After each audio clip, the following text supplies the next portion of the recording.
Good evening, everyone, and welcome to SocialFlight Live. I'm Jeff Simon. We have a fascinating show for you this evening. Juan Browne of the Blancolirio YouTube channel is here. We are going to talk about his aviation story, his thoughts on recent aviation accidents, and see if we can tackle the topic of responsible aircraft accident reporting just a little bit here on SocialFlight Live. Before we get started, just a few things. Well, we just got back from Sun and Fun, and aviation is absolutely booming as spring is springing all around the country, especially for those of us in the northern climates with the snow going away. Aviation's just happening all over, and we are seeing tons of aviation events going on, lots of traffic with people finding their aircraft and aviation destinations. We want to give you a mission to fly here on SocialFlight. And so just go to socialflight.com or the free mobile apps for Apple and Android devices. Just look up one word, SocialFlight, and that'll make it possible for you to get out there and find all sorts of things to inspire your next flying.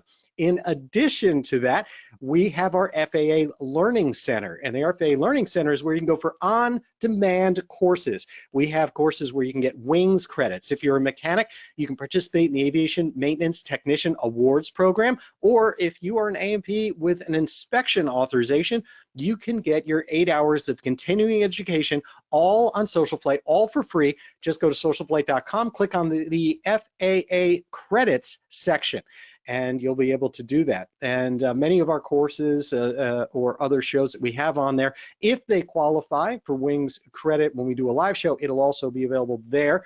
Tonight's program and SocialFlight Live in general is not a Wings program, but we have shows like our Cockpit to Cowl show with Brian Schiff that does qualify for Wings credit, and you can go see all of those right there within SocialFlight.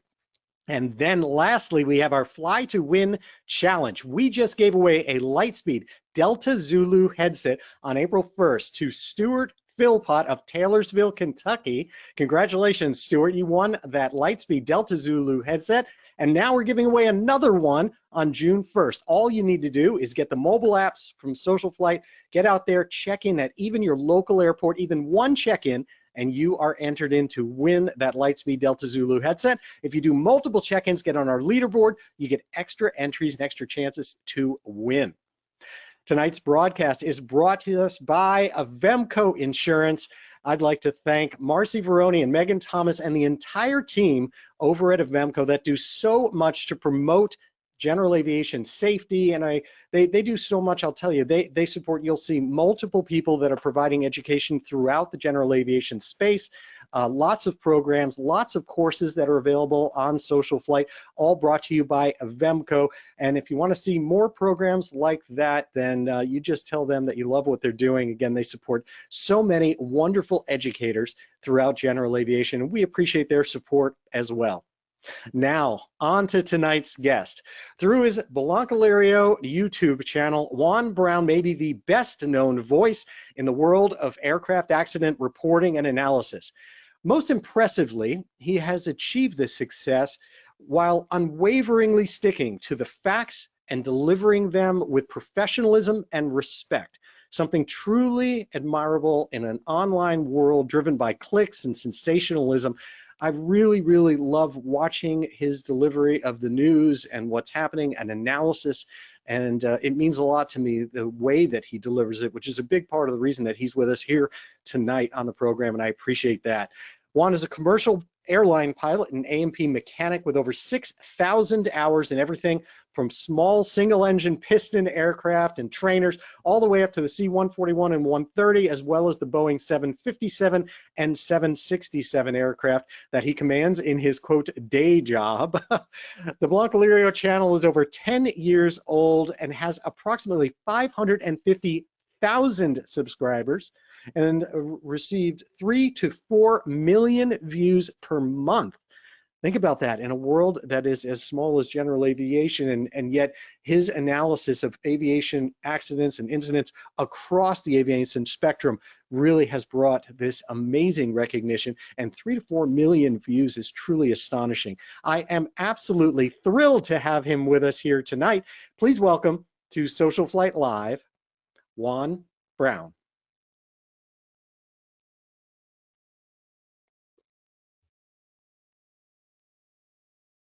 I might have beat you to it. There it is. Oh, there we go. Hey, We how you got doing, it. Juan? Success. Thank you Oh, so much for joining us tonight on Social Flight Live. And again, I want to really give you a heartfelt thank you for the professionalism that you bring to reporting of aviation incidents and accidents. Because I just think, we get a raw deal here in aviation, and people like to report it with so much sensationalism. And I think you're the first person in memory who has ever really worked to change that. well, thanks. Yeah, that comes from more of a journalism background and my experience starting the whole channel with the disaster out here at the Orville spillway. That was the thing that kind of put the channel on the map, and it really taught me right away to just stick to the facts, because when this Orville spillway failure was going on, there was just so much conspiracy and misguided information, intentional misinformation going on out there, that I just stuck straight to the facts and was well rewarded with that. And that became a 2-year long program right there, just covering that whole event, from the emergency to the evacuation, the chaotic evacuation, all the way to the rebuilding of the spillway. I won the trust of DWR and Kiewit Engineering, and was able to come onto the project and video and document the whole rebuilding process of. Tell me about that. For those people that are not familiar with that, tell us a little bit about that. Mhm. Well, here in Northern California, this is kind of the story of how the channel got going. First, I was just goofing around with a little GoPro camera on motorcycles and doing fun little motorcycle things. And then and I had the old Luscombe at the time, the mighty Luscombe, and we were documenting some local flooding in 2017 here in Northern California. And then suddenly the Orville spillway failed. And so I just went up in the Luscombe before they took out set up the TFR, and flew over the entire event with the GoPro camera, similar to what I was doing on a motorcycle, and then brought that footage home and did a little voiceover explaining to everybody what happened or what was happening, and showed them all the different parts of the reservoir there and how they worked briefly. And that video went viral, like 500,000 views and thousands of questions and comments, because nobody in the legacy media was getting right. They didn't know the difference between a spillway or a dam, and everybody online was just doing all this conspiratorial stuff about how the dam's going to burst, and it was just frankly scaring the hell out of everybody. And as soon as that took off like that, I go, oh man, I gotta stick with this thing here. And I'm not a dam expert by any means. I mean, this story just happened in my own backyard, and it was very close. It's only 30 miles away or so. So I was able to easily get up there and report on it continuously. So I learned the process, and I learned the trust of the people that were behind the scenes there, that were getting the things done, and was able to report the facts, just the straight facts. And that was very well received. Yeah, And that's how that got going. I think there's such a a real demand for that, because people want something that's absolutely real. But before we dive really deep into all of this, I'd like people to get to know you a little bit better in terms of your background. I'm fascinated by that. Tell me, you go all the way back to living where you started and stuff with your dad. So fill me in on your kind of aviation story that got you to the point that you were taking that Luscombe up. Right. So first off, I realized I was rather lazy and handed you an old resume that I used to get on with the airlines. And so the 6,000 hours was 25 years ago. Oh, hey, thanks for doing that. I've kind of fouled that up. I'll have to Right. scratch It's it actually out. 26,000, Jeff, and you didn't do your. I did fact-based reporting at the source. I just want that That's clear right. for everybody. It comes straight from the horse's mouth. Handing out my own misinformation. Anyway, grew up right here in Northern California. We were just before the program. Jeff and I were discussing in the avionics world. One of my first jobs out of high school was with Old Weird Jim Weir, Radio Systems Technology, avionics. So how that all came about is Dad retired early from the aerospace industry at Aerojet, and decided to become a gentleman farmer here in Grass Valley, California. Moved up here with another engineer, bought 100 acres for $500 an acre, which happened to be right near the airport here. In fact, right on the downwind leg for the airport. And he decided to grow Christmas trees. And of course, I was the indentured servant on the Christmas tree farm. And so there was me and my brother bored to tears shearing Christmas trees all summer long. And right up here at the airport was one of the Pioneer Cal Fire air tanker bases. And during the summertime in the 60s and 70s, they used old World War II surplus aircraft to fight the fires with. And Dad got us into model airplanes very early as a kid, and we were into flying model airplanes the whole time. So we knew all these aircraft. And when we started seeing B-17s, F-7Fs, TBMs, and S-2s flying overhead, we just couldn't believe it. So we would just drop all our tools and head up to the airport and see what was going on. And of course, in those days, there was no fences around the airport, so you could just get right in there. And in those days, the tanker pilots, they just let you hang out at the tanker base, and you'd sit there on the porch with the tanker pilots and listen to their old stories, and that just hooked me. So I would spend all my spare time hanging around the airport, and pretty soon I hung around there so long they put me to work.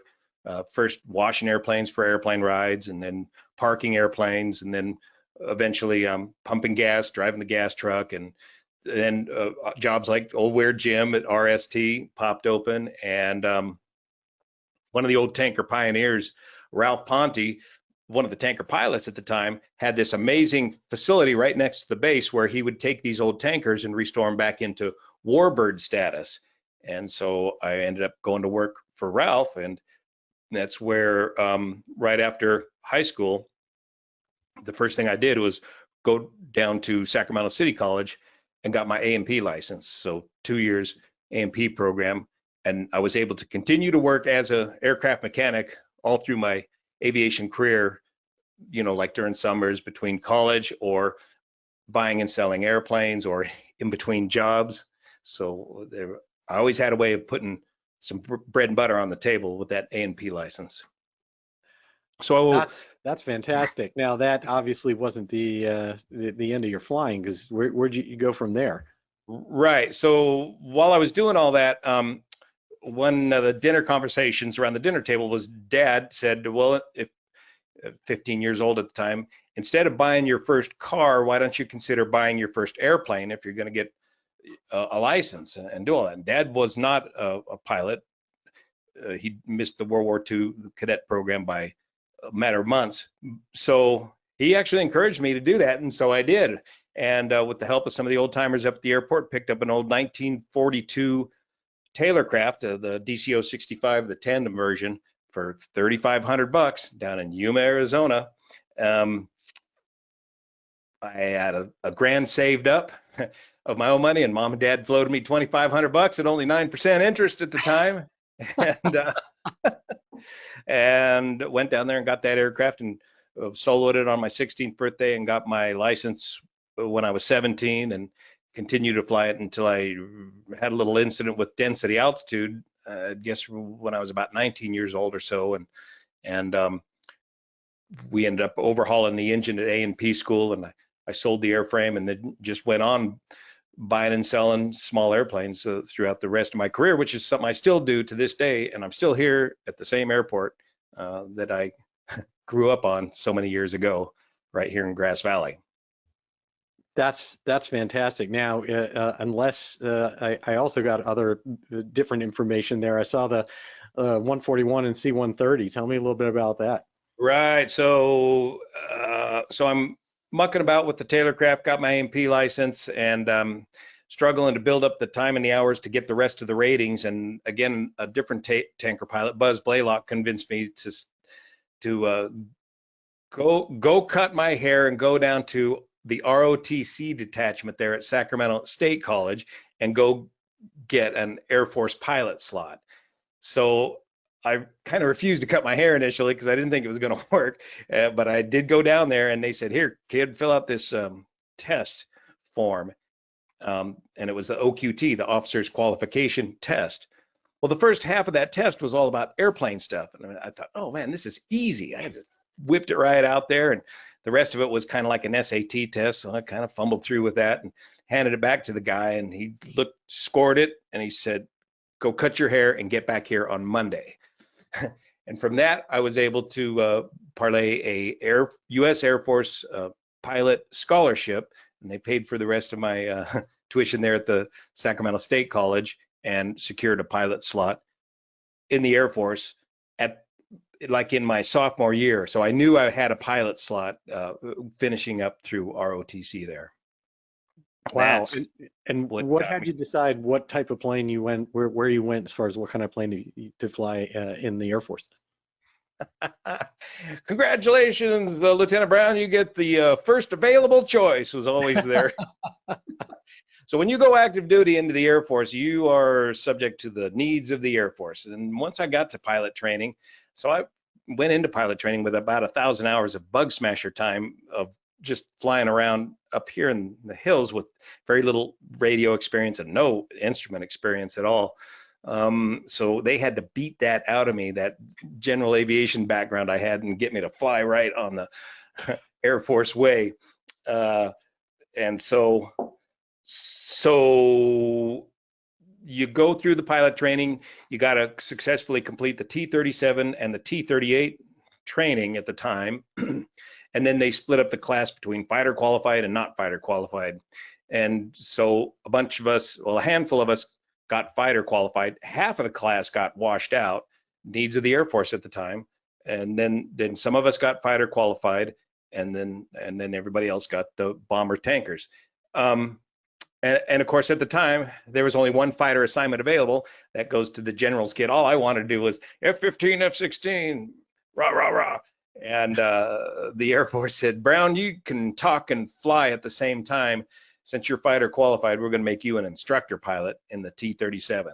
So I became a T-37 instructor pilot. I called a FAPE, a first assignment instructor pilot, in the T-37. So I was scheduled to stay there at Williams, the very same base, great ATC training base, one of the best of all the ATC bases they had at the time. But none of us wanted to stick around. We all wanted to go get out there and do our thing as fighter pilots or whatever, active duty pilots, and not stick around for another 3 years beating up the pattern in these trainer jets. But I was able to do a prisoner swap and change my T-37 assignment from Mather, or from Willie, over to Mather Air Force Base here in Northern California. At the time, they had this little unheard of, unknown program, which turned out to be one of the greatest little flying clubs in the Air Force, where the T-37 pilots trained the navigator students that were going to go into the backseat of fighter aircraft on the basics of visual, low-level navigation skills, aerobatics, spins, all in the T-37 right here at Mather. So I got to come back home to Northern California and do visual low levels all day long at 300 feet over the foothills of the Sierra Nevada mountains that it was already very familiar with. And so that was just a blast. Very, very cool. And then how did the remainder of your career with the Air Force go?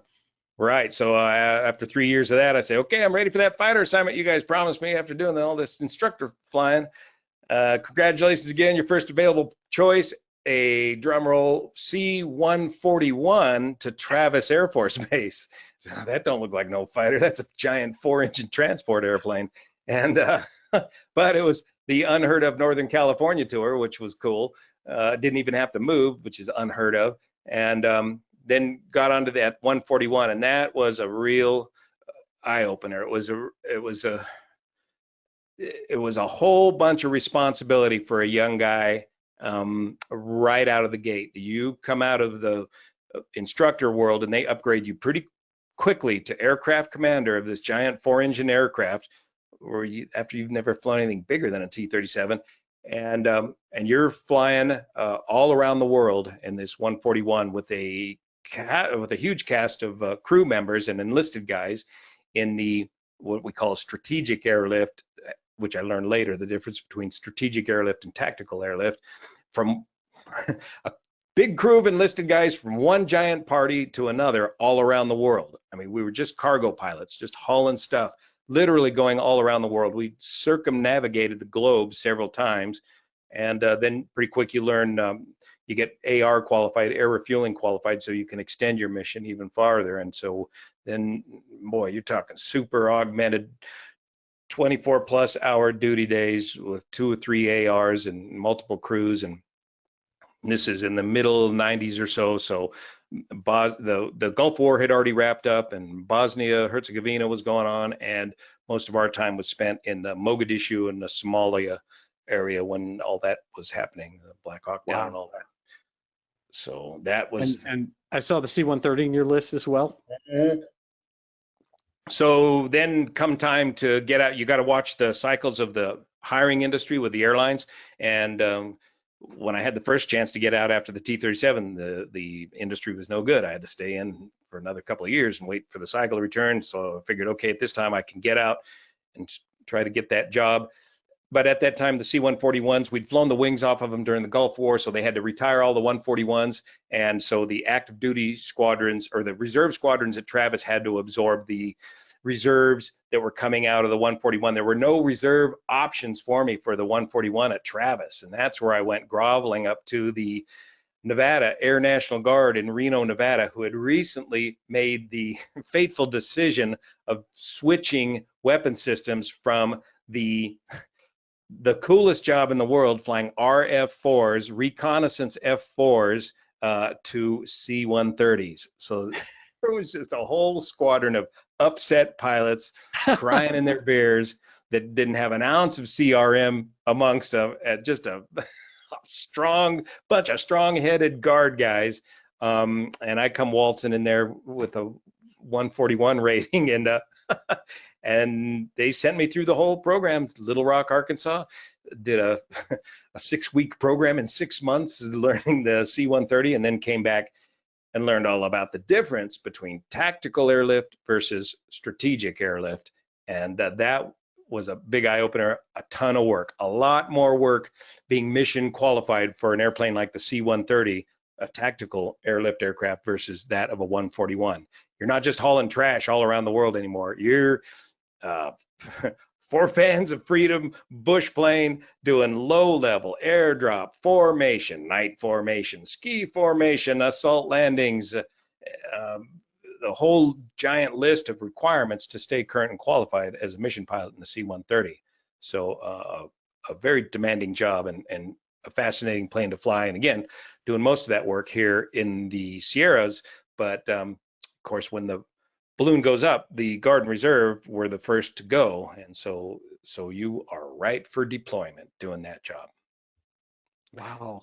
So at about that time is when I was aiming for the airlines, and I got turned down twice by, I don't usually talk about which airline I work for currently, but I can tell you I got turned down twice by United Airlines. You never know why, but you just did. And I didn't hear from any of the other airlines for a while. So that's where I went and lobbied back with a bunch of my air tanker connections, and actually got a very obscure job training up to become a lead plane pilot for the U.S. Forest Service.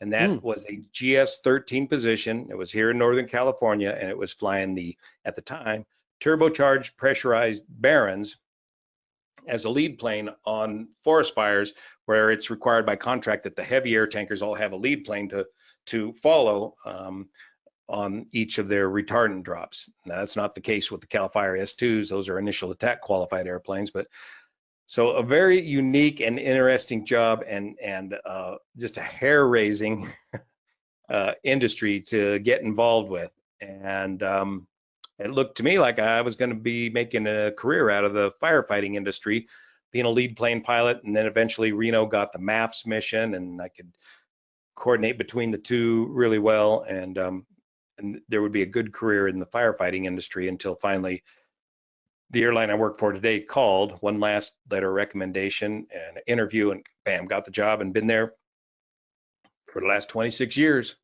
Wow. So tell me about the first time you went from moving instead of the spillway to doing aircraft accident reporting.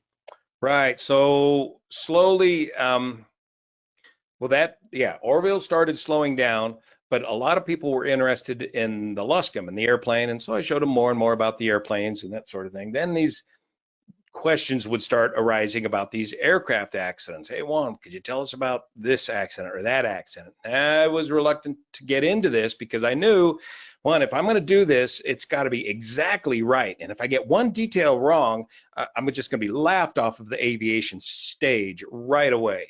And two, I don't know if my employer is going to go for it. And I could be jeopardizing my career talking about this, because I know at some point it'll be my company that I might be talking about. And so I started into it. I remember some of the first couple of videos, I spent like 3 minutes explaining who I was and my background, kind of like we just went through. It was a total flop. Don't do that. Just, they don't want to hear that. Just get to the point. What the heck happened? So you kind of work your way onto the stage without a lot of people knowing who you are or what your background is. And you got to really take your time to get the facts exactly right. You can't just exactly shoot from the hip, but you got to move fast. And so I got into it, did a couple of them. And again, just by sticking to the facts, not making any blame, those videos began to grow and grow and grow. And there was more information requested about more incidents and accidents, and pretty quickly that became the bread and butter for the channel, and it's been that way ever since, well, I don't know, 2019, 2020, somewhere right in there. Yeah. That's been the focus of the channel. Tell me a little bit about what, I mean, you talk about sticking to the facts on that, and I've said all along that's one of the things that I've just been so impressed by in the work that you do. How do you really kind of avoid that tendency? It seems like there's a million people out there who believe that what people want and what they're trying to get at is who's going to be the first person with the right answer. Or actually, I don't think they care about the word right. I think it's just who's going to be the first person on YouTube with their opinion of that answer. Yeah, and that's an old media trick, is to be the first one out there with the news. Well, you probably don't have the story. You don't have all the facts. Well, true. I mean, like I get called by CNN too. They call and they're like, just tell us what you think. Like, give us anything, right? They just want to be out there first. So see, so many of these TV guys you see, and they just are completely out in left field on the thing. And so it's, and one of the hard lessons I've learned is to just kind of like in the old days when you had a problem in the cockpit, the first thing to do was wind your watch and just take your time a little bit. Go ahead and sit back for 24 hours. I used to try to get something out right away, but just let it wait a day, and you're going to get a lot more information is going to come through real quick, especially if other people start shooting from the hip. And then you can look at their comment section. We can talk about comment sections later. And then you can start to glean a lot more information. And then if you come out the next morning, you'll have a lot more facts and have a lot more clarity on the situation. So if you just take that 24 hours, that's one way of doing it. And then the other way is, well, you get your main sources of information and you work with that. But the other thing is, you just got to have this weird breadth of experience that I've had over all these years to draw from, this big well of experience to draw from, and maybe a handful of connections when you get into areas that you're not familiar with. For example, helicopters, you get a couple of trusted advisors in that field, and that really, really helps things roll. You seem to also focus very much on the incident itself, not an awful lot on the systemic issues at a wider level. That and inevitably, I think those are more opinion based, but you start getting into that. So do you always put, first of all, that kind of 24-hour weight on things, and where do you tend to draw the line on when you circle back or try to point out your opinions on wider problems. Okay. The way I operate, you kind of got to read between the lines. And if you can read between the lines, you can tell what I'm thinking about this particular incident or accident. Today was a classic example. We had part 2 on the Hudson helicopter crash, and then that company getting shut down by the FAA, and I explained how they got shut down. But I just couldn't help myself. I kind of did a big opinion on what I thought of these kind of operations, and a big warning to young aviators getting out there to avoid these types of operations, these lesser quality operations. And so sometimes I do just get right to the point of a wider, more systemic problem, or not long ongoing opinion of mine, like the 1,500-hour rule, how I used to be for it before I was against it. Now I'm against it. And so it does leak into my reporting. And then if I suspect something, but I don't know that we don't know that it's the case yet, I usually paraphrase it with something along the lines of, what investigators will also be looking at is the possibility of this, that, or the other thing. And so I'll bring up the most likely possibilities, even though I'm pretty sure in some cases that's what happened. So these accidents, they happen. We get an initial report out there, then maybe we get an NTSB report. If it's a big enough, high enough profile accident, we'll get some NTSB reports. So that might be worth a second or third update. And then in about a month's time or so, we'll get an NTSB preliminary report. So that's when we'll circle back and talk about that accident with the NTSB preliminary report, because there's almost always additional facts in that preliminary report which are crucial and fascinating to what exactly happened. And then eventually 2 years later, a year and a half later, it's just taken much too long, and that's something we've been harping on, and the NTSB has actually improved, which is the whole basis for the channel. Look, man, we don't got to wait for 2 years for something that's so obvious. And there's so much data out there right now. We've got ADS-B data, we got video, we've got experience with this. There's a lot of teachable moments we can talk about right now. And this is a big, taboo I had to overcome in aviation industry reporting. For years, everybody's been telling me, let's wait for the final report. I mean, yeah, we're going to get the final report eventually, but let's not talk about anything until the final report. No, you're missing the whole point. We've got teachable moments here now to teach. Right now, we've got a whole new young generation of pilots. This is how they consume their information, is through video content. Me and you grew up in the day when we hangar flew, and we hung out at the airport. We hung out with the old timers, and that's how we gained our breadth of knowledge. Well, that doesn't happen so much anymore with the younger generation, and especially now with the speed of things going on. These kids are getting their ratings so fast. We literally have the blind leading the blind as far as instruction goes. And so we got to get this information out there in less than 2 years or a year and a half. Oh yeah. And there's so much. I'm always learning when I do a video, and I want to pass that, what I've learned, on to the wider audience and get it out there expeditiously. But as you mentioned, there's a big, long breadth between immediate versus 24 hours versus 2 years, when the NTSB comes back and says, caused by loss of control during landing, like, or whatever. Like, okay. Yeah, one of the same ways we've been crashing airplanes for years.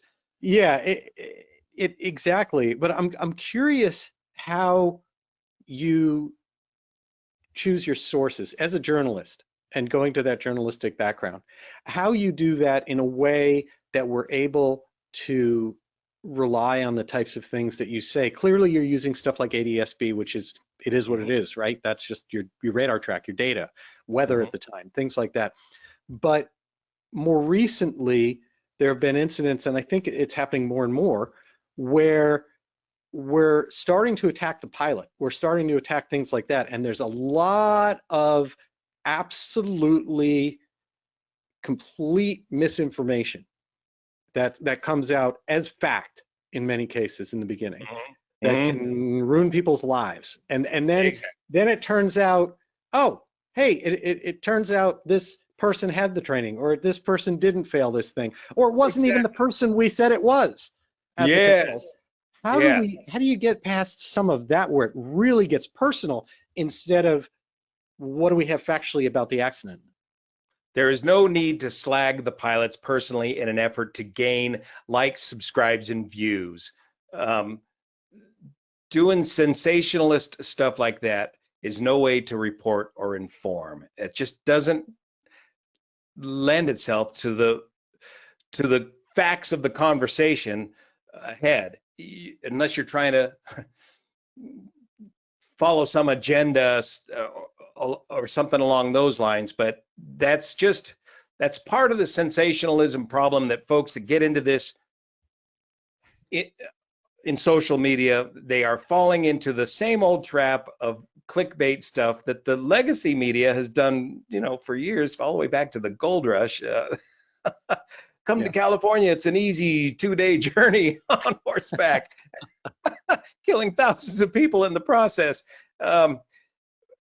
But there's here on YouTube, for example, there are folks that are going to, right here in the aviation, in the same thing that I'm doing, aviation accident reporting, there are folks that are spending big money to go to YouTube boot camps or training programs to try to teach them how to beat the algorithm. And it teaches them how to do these clickbait titles, and you can spot those titles right away. Clickbait thumbnails. Now, I got my young intern Kellen doing my thumbnails now, and you'll see that influence in him. And I have to try and get him to tone it down a little bit. And then they'll just say, okay, here's your boring Death from thumbnail. above. And then they'll often conduct themselves in a way that's not conducive towards just getting to the facts of the program, of the accident or the incident. So that's been a disturbing ongoing trend. And after learning about this, I've just decided to go more the opposite direction. Just keep going down the path I've been going. Tone down the titles. Just give it a place, a date designation, maybe an aircraft type, and keep the thumbnails. You got to keep the thumbnails kind of on a logo kind of looking thing, but keep them reasonable. And then just stick to the facts on your reporting. And there's no need to slag the pilots personally. Just no need for that at all. I mean, in the end, you can say, yeah, maybe this was a doctor who got in over his head with a high performance aircraft. But to slag a professional pilot out before any of the final reports are out, personally, and getting it wrong is just a disaster. What do you consider to be your kind of go-to sources when you do have things like that? Because, for example, obviously you take something like the MU2 accident that you reported on, and certainly you included, hey, he did have it requires this training. He did have that training. Mm-hmm. And there's other cases where, it does matter to say this pilot in this incident wasn't certificated. Like, Mm-hmm. Mm-hmm. there are things like that where what's your source that you say this is good enough to report on versus just kind of what's flying out there? Usually FAA databases, pilot databases, and in the case of the MU2 specifically, the NTSB press briefing. If it's high profile enough, they'll sit down and do a press briefing and verify some of these facts. So some of those facts are just out there if you take the time to go look for them and locate them. You mentioned also that you do to some degree fit in kind of your opinions on a larger scale when there are certainly trends. You and I both ended up doing quite a bit, and everybody else on the planet obviously did a lot on the Washington, D.C. crash. Mm-hmm. And some of the work that I was doing with some of the networks on that involves speaking to a lot of experts and people who are either flying into there on a regular basis, or Black Hawk helicopter pilots flying that route on a regular basis, or Mm-hmm. controllers there on a regular basis. In that case, the thing that struck me is it was really frightening how many people from the real in the know sort of were like, hey, we were all aware this was going to happen at some point. Boy, that was just an eye opener to me. I mean, I'd flown into Washington years ago for the airlines, and I had no idea how these helicopter operations ran and how those helicopter routes worked. And it was just shocking to me that they allowed that to happen. And so pretty quick, I got on my soapbox saying, this just needs to stop. This is ridiculous. And right away, the FAA did stop it, but it wasn't because of me, because it was ridiculous. And then I mentioned the comment section as another great source. When you get your initial report out there, then people will start. You got to really cultivate your comment section in your YouTube videos. You got to babysit the comment section, especially when the video first comes out, to make sure that the conversation stays on track and it doesn't get hijacked by trolls. And then if you take care of your comment section, and then pretty soon you get some real professional industry insiders commenting in the comment section that can really help you figure out what happened or lead you to some more information that is crucial to the accident investigation. And then from that, people will reach out to you personally via private email or messaging or Facebook or what have you, that are intimately familiar with the situation and can vastly fill you in on how this particular system works or what's been going on over there at Washington, D.C. Or any of these different accidents or incidents. It's fascinating how we're able to do that. I mean, you and I have connected over one case in particular and talked about an incident within inside information. And it's really interesting that you point that out, because I think a lot of people that watch things on YouTube don't realize the amount of work that gets done on that back end to clean up what you see in the comments, to keep the trolls out of that. We do the same thing on our YouTube channel. Some people want the controversy and want the misinformation, but for the work that you do, you really, I want to make sure you get credit for that. You do a lot to keep that respectful and informative. Right. When you go through my comment section, you see a little thumbs up behind each comment. That's me checking each and every comment. I mean, a video will get over 1,000 comments. All right, I'll give up after the first 1,000 comments or so, but I'm going through there and verifying that each one is on track and on point. And I'll allow plenty of disagreement or different opinions or people just yelling at me, but I won't tolerate trolls or just complete misinformation. They get booted off the channel permanently and forever. And that's the control that YouTube gives you on your comment section. And that's all part of keeping the conversation civil and on track. Yeah, very, very interesting. So let's talk about some recent ones that you've had. The MU2 accident that you recently reported on is obviously an interesting one. It's a sad one because it looked like, geez, this person had training. It's a hot aircraft. Tell me a little bit about your thoughts on that. Well, we're still a lot of things we don't know yet. I want to know, when did this doctor get this aircraft? How long has he had it? How long has he been flying it? And what's his otherwise general background in aviation? It just seems like an awful lot of aircraft for anybody. At my age, I wouldn't be attempting to handle such a hot beast as that. Is there a little bit of bias in that you're referring to him as a doctor? Well, yeah, because it's the old, I don't know, what do you call it? The old saw, because I had many old Bonanzas and everybody called them V-tail doctor killers. Well, no, they're not. V-tail Bonanzas are not a dangerous aircraft if you fly it within your limits, within the aircraft's limits. But you exceed the limits of the aircraft, and yes, you will rip the tail off of them. So, yeah, still need some more information on the pilot himself there and his background at this point. And then, of course, the NTSB's got to go through the whole slow process of completely ruling out any other possibility. So they got to tear those engines down. They've got to inspect that airframe as best they can, read all the data off the avionics card, and rule everything else out before they can rule anything in, like my opinion, it looks like another classic case of spatial disorientation. Yeah, which can even happen in the in professional pilot side. I mean, obviously, out of North Philly, we had that other crash that appears to be It's somewhat. something very hard to explain to non-aviators. That's one of the things I enjoy doing in the channel, is trying to explain things so that anybody can understand it. But boy, you try to explain spatial disorientation to somebody that hasn't experienced it until, and I always say this, until you've experienced, you have no idea how powerful of a incapacitating force that is.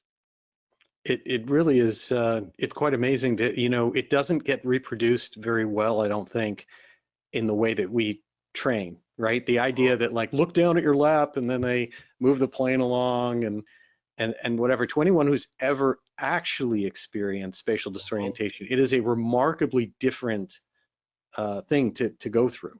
Oh boy, yeah, go try aerial refueling, 20 minutes hanging on the boom at night, going in and out of clouds, and whew, boy, you swear you did 3 loops before you come out the Man. get done with that.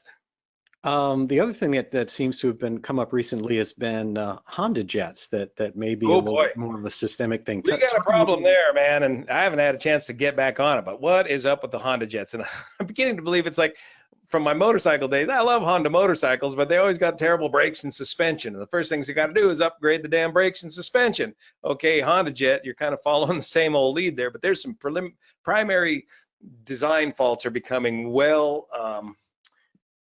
we're all becoming well aware of now with the Honda Jet. The wings too low. There's no lift dumping devices on the wings. The hard single 17-inch wheel, the ABS brakes, yeah. But the lack of lift dumping devices, especially, and the low height of the wing and your limited ability to deal with crosswinds in that thing, just they're going to have to really ramp up their training and shake out their performance specifications for wet and crosswind landings. And you got to give those wet runways a wide berth in that Honda Jet, because we since my last report, we've had 3 more runway excursions on the Honda Jet. And of course, we have no idea what happened to that Phoenix high-speed reject. Do you think this is another one of those cases where everybody already knows, except nothing gets done except for the accidents and enough accidents? Because you can go back pretty far, and every Honda Jet pilot I've ever spoken to said it's beautiful in the air and it's a bear on the ground. And so it wasn't like, oh, we had no idea that a Honda Jet's a little difficult to handle on the ground. It's like all of a sudden now it's going to get more important enough to do something about. Yep, and that kind of reminds me of the whole 737 MAX thing. Boy, what a disaster that was, and we had no idea, man. They got that design into the books and they didn't tell the pilots, and it wasn't until a couple of disastrous crashes that whole thing came about. And that's just been one of the biggest aviation stories in modern history on that 737 MAX. And we didn't know.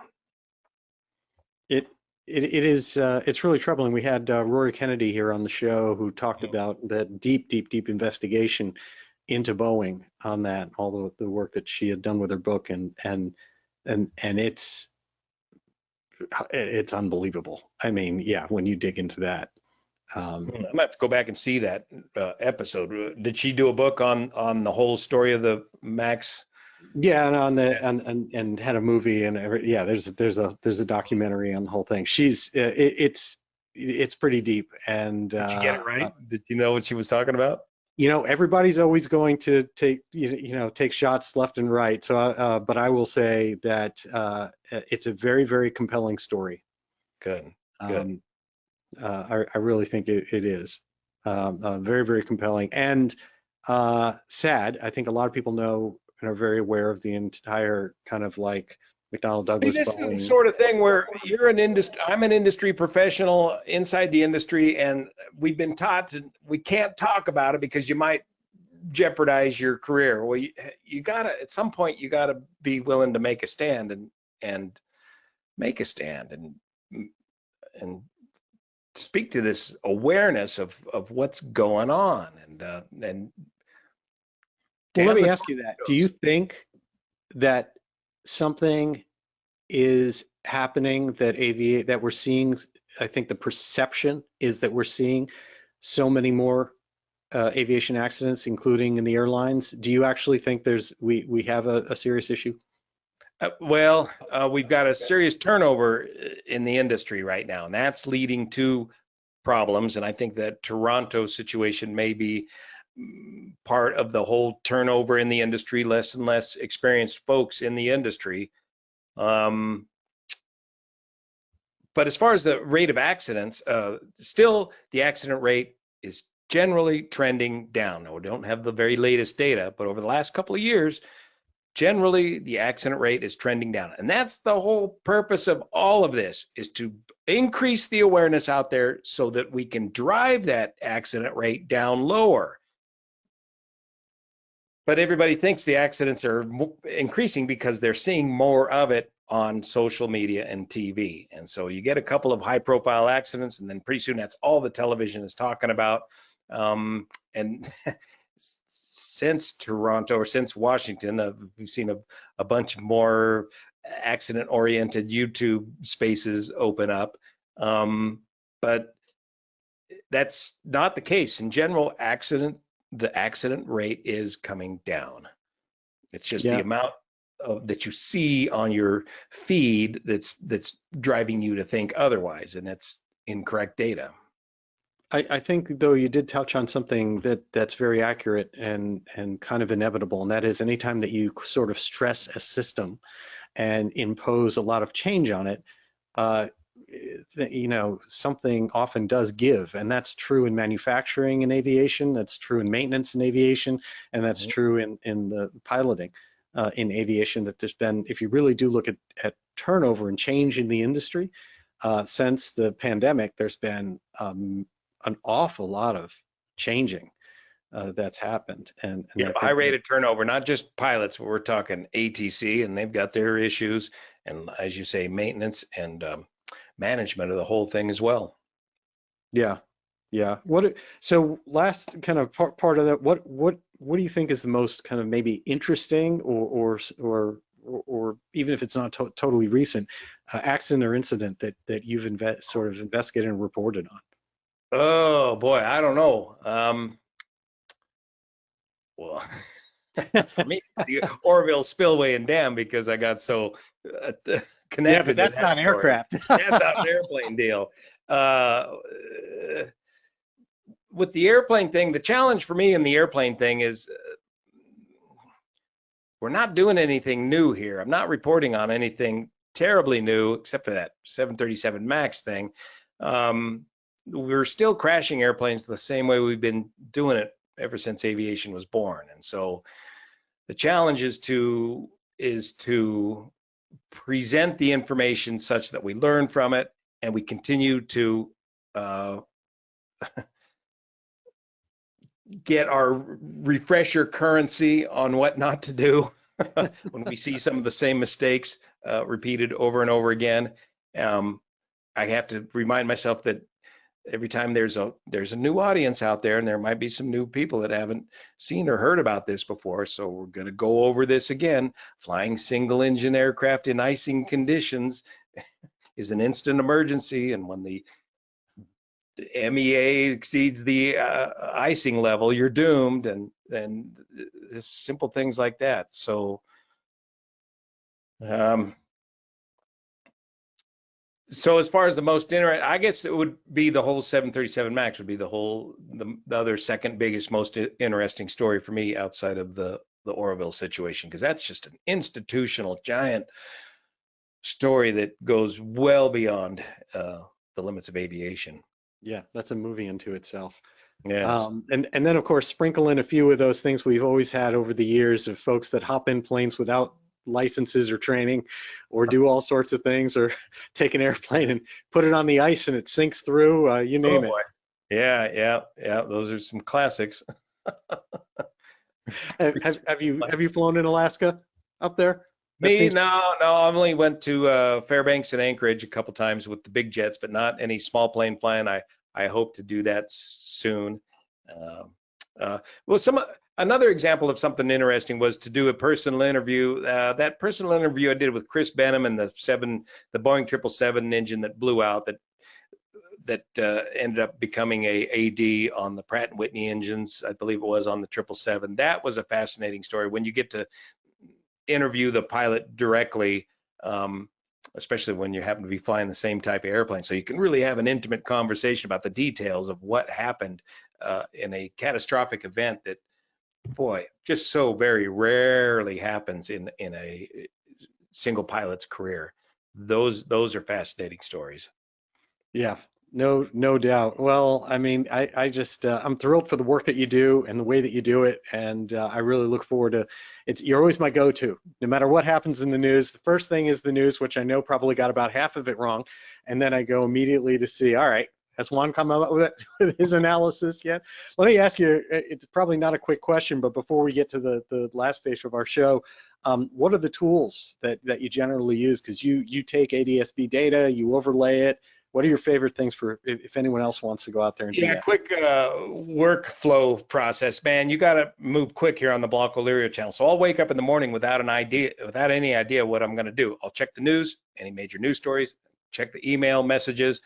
Okay, we've got something that's happened. Boom, start researching it right away. Start out with either the Aviation Herald or the Aviation Safety Network. Those are two great sources that collate a lot of links to what happened. From there, I can get the ADS-B data and pertinent social media feeds regarding video or eyewitness reports. And then from there, I start branching out maybe into pilot operating handbooks or FARs or anything else I need to help put the story together. So I'll research that for a couple hours, and then I'll go take my walk and my shower and put it all together in my head. And then I fire up OBS, what it's called, open source broadcasting. And I will start doing my piece, throwing up the graphics on the computer that I've collected. And it's completely ad-libbed. I never write a script, and that's why it's kind of a stumbly, jerky kind of program. And I will only film, I'll edit while I film. So I'll do a piece to camera, get that thought out, and I'm not no professional enough to be able to do it all in one take like so many people. I have to stop, get my thoughts together, maybe get the next graphic up there, talk about that, outline it. But I don't even outline it. I just chop it together. So now I got all these clips of video, slap it together in, it's slapped together in OBS. Then I pull up DaVinci Resolve as my, because it's free video editing program, and I'll slap it all in there to DaVinci Resolve. I'll cut it so it's short and quick and to the point. I usually don't have to cut out much of my material. I just cut out the mistakes and the blank spaces, put the logo over the top of it, and send it out there and hopefully have it posted by 2 in the afternoon. So from 8 to 2 is the whole process for an initial report. That's awesome. And what did you mention? What tool you use to overlay your ADS-B ground tracks when you show like 3D approaches and things like that? Go to ADS-B Exchange, download KML data, and then pull up Google Earth. Boom, it'll instantly produce your 3D rendering of what the data looks like. And then take ADS-B data, take a still picture of that, and then bring it into OSB, turn the opacity way down, and then try and overlay that to scale to the instrument approach plate. That's a fascinating study too, to try and get that sorted out. But that takes quite a bit of time in trying to figure out the scale, get the scale right. And that's a great learning tool as well. Oh, and of course, live ATC. Whew, that's a huge thing right there. Getting real-time live ATC data, that really helps put the whole story together. Wow. So cool. All right. Yeah. Well, Juan, we've reached the time of the show that we like to do something we call SocialFlight's Fast Five. You up for that? Okay. I'll be too fast, but we'll see.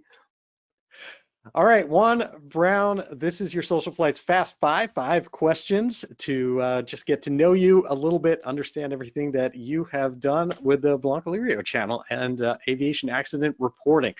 Let's get started. You have a story history of so many different types of planes and family history in flying with a ton out there. If you had to pick out of all these different planes, that many of which you've named that have become in your collection, but any of the planes that you've flown, what would you say is kind of your favorite plane?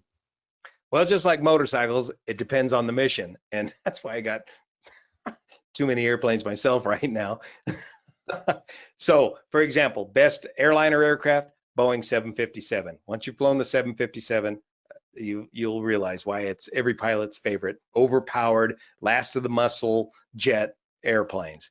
Second to that, probably the 76 or 757. Nothing easier to fly and land in the world than the Boeing 777. Trainer type aircraft, Air Force planes that I've flown, well, the T-38, a supersonic trainer jet, just as flies every bit as good as it looks, but extremely sensitive and extremely demanding and wash out a whole lot of pilots. General Aviation aircraft, man, Pit Special. If you've never flown a Pit Special, you have no idea how an airplane can really fly. An airplane that just does what you think without moving anything. It's got to be a Pit Special. Curtis Pitts, what a design. And then Warbirds, everybody loves a P-51. I've been air racing for years in the biplane class and been going to Reno for years, and so the P-51. And I've never gotten a ride yet in a Mustang. Oh, wow. Yeah. So, well, I suspect that'll change soon for you. yeah. So those are some of my top airplanes, depending on the mission. And there's Excellent. plenty more. All right. Well, question number 2, with that entire flying history and all those different planes, was there a particularly either kind of scary or impactful moment that you learned something from that you kind of sticks with you to this day? Well, probably that first airplane that I wrecked when I was 19 years old, lesson in density altitude. That is a little life changer there when you realize you make that deadly turn back to the airport and you survive to tell about it. And maybe you don't think about it much as a kid, but over the years you go, man, that was really close. And that gives you a baseline fundamental understanding that yes, this flying stuff can kill you and you need to take it extremely seriously. So that first crash in the Taylor craft really taught me a lesson or two and gave me the passion to do what I do today, to keep other young people away from those kind of hazards and make smart decisions in your aeronautical decision making. Absolutely. All right. Question number 3. If you could briefly go back to some moment in your life that was especially wonderful that had to do with flying, just put yourself there for 15 or 20 minutes and get to re-experience it, not change it, just enjoy it.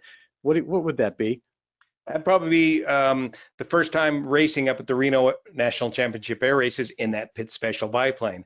That first time just ripping around the pylons at just 50 feet above the ground with a gaggle of other airplanes, all trying to fly formation with 6 other planes that do not want to fly formation with you. That was just so much fun at the time when you're a young guy.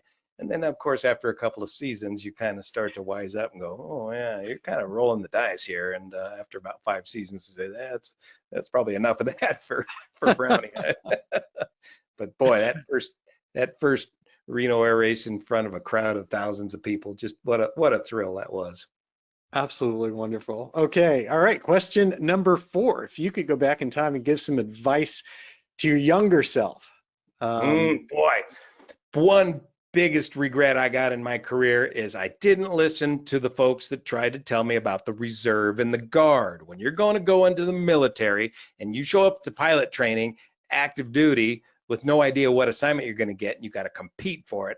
And there's these other kids in the class that already know what assignment and base they're going to, and they're in this thing called the guard or reserves, and you have no idea what about that, man. And could have changed my entire career. If I had learned that early enough, I would have got on with the Guard earlier than I did with active duty. I would have been a 777 captain with 20 years as 777 captain pay. You know, I'm a career FO because of the vagaries of the freaking industry. I'll never make 777 captain because of the date and time I got hired. Seniority is everything, kids. Don't forget it. So when somebody tells you about the Guard or Reserve, freaking listen to them, huh? And go chase that down. Make it happen. All right, Juan, I am laughing my butt off because one of our most recent guests was James Spearman, Distinguished Flying Cross recipient of the National Guard, whose first thing that he said was, thank goodness I did the Guard because I showed up at training and all these other guys showed up there having done all the other stuff, and I came there and I already had my path, and they all looked at me like, wait a minute, how'd you get here? Yeah, how'd he get here? How do you know he's getting an RF for it? Yeah.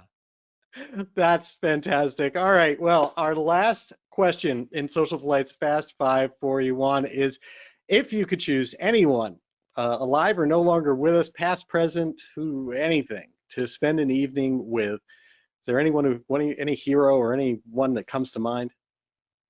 Oh, just like to say hi to the folks. They left real early. I haven't seen them in years, and like to see them and tell them what's been going on. Oh, Dad. That's so sweet. I love that. How wonderful. And you're going to get a special question number 6 on this one because we need for everyone to know where the name of your channel comes from, Blancolirio.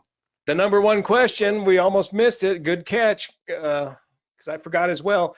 Okay, so it's not my channel, it's my Jenny's channel, my wife's channel. So this whole YouTube thing was invented, and I wanted to get on YouTube, but I figured, I got to be anonymous because of my job at the airline. So I'll just start posting my motorcycle stuff on my wife's YouTube channel. She made up the name late in the middle of the night just to get on YouTube many, many years ago.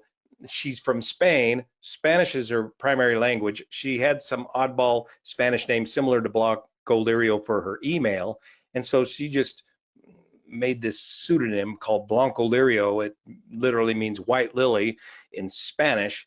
And so I've been posting on all this motorcycle stuff, and then the Orville spillway story broke, and I never planned on making a career out of YouTube or anything, and I just stuck with Blancolirio, and then the channel blows up, and now it's too late to change it. And now it's a thing. It's a thing that everybody's looking for, this oddball name, and it's unique enough to where if you start typing in Blancolirio on a Google search, bam, it comes up to the channel right away. So it worked in an odd, backhanded way. Well, I think the lesson out there is it's about the content, not the name. So if you're thinking out there of like doing something and you have the skill and the talent and you're just sweating what you're going to call your channel, it's about the content. Yeah. Don't sweat it. Make it something unique, but yeah. Absolutely. Well, Juan, thank you so much for taking time out of your evening to join us here on Social Flight Live. I really appreciate it. You are very much not just a friend, but one of my heroes when it comes to the ethics and the accuracy that you use to report the aviation news. And I think we all need to take a little bit of a lesson from that. Great. Well, thanks so much, Jeff. Great program you got here. And thanks for the sponsors of SocialFlight. Go back there and tap that poster. I thought it was an image on your screen there, but no, it's not. It's a real poster. That's the real deal. Absolutely. We'll have all of that on there for anyone who does want to see. We talked about the 737 thing. All you have to do is go to SocialFlight's YouTube channel. Look for Rory Kennedy. You'll see the episode that we did with her, and you can learn a little bit more about that Max story and so much more. And again, Juan, thank you so much for taking the time out to do this show, and I look forward to talking with you again soon. Okay, let's do it again. Thanks so much. You got it. Take care. See you here. And thank you so much for everything that you do to support General Aviation in your local community and by joining us here on Social Flight Live. We'll be back next Tuesday. We have a really fun show. We've got the University of Massachusetts aeronautics team just got back from their competition with a really, really interesting design, build, fly competition. I think you'll enjoy meeting these kids. They are just some of the brightest kids I've ever known. A great, great team. They did very well out there, and you get to learn about what that competition is and what kids are learning right now in the universities and what they're doing for this next generation that's going to be designing the aircraft that you and I fly into the future. So that'll be next Tuesday, 8 p.m. Eastern time. And then the following week on April 22nd at 8 p.m. Eastern, 5 p.m. Pacific, we have former commanding officer of Top Gun, Kevin McLaughlin's going to be joining us here. He goes by call sign Proton. Do a little check on him, and I'm telling you, you're going to be impressed. He is one amazing individual. So 2 great shows coming up, and I hope to see you there. Until next time, I'm Jeff Simon for SocialFlight, and I wish you all blue skies.